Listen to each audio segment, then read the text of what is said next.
All right, let's dive into this glorious jobs report the BLS just blessed us with.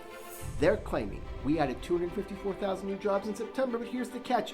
They decided to tweak the usual seasonal adjustments. Normally they account for the surge of teachers returning to work because, reality.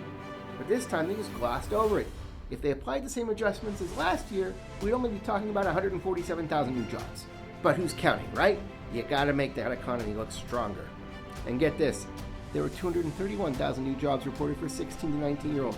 So basically, teenagers just carried this entire report on their shoulders.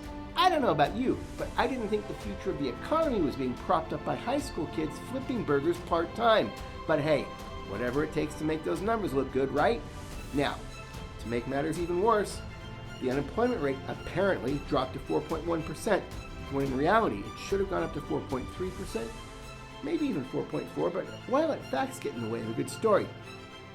And now, because this report paints a fake, rosy picture of the economy, it just made it way harder for the Fed to cut rates. In fact, there's a chance they might not cut it all in November.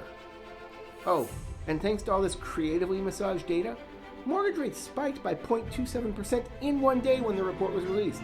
The whole thing is costing you, me, and every other consumer out there, while the BLS keeps spinning their fairy tales. But hey, at least we got those teenagers propping up the economy, right?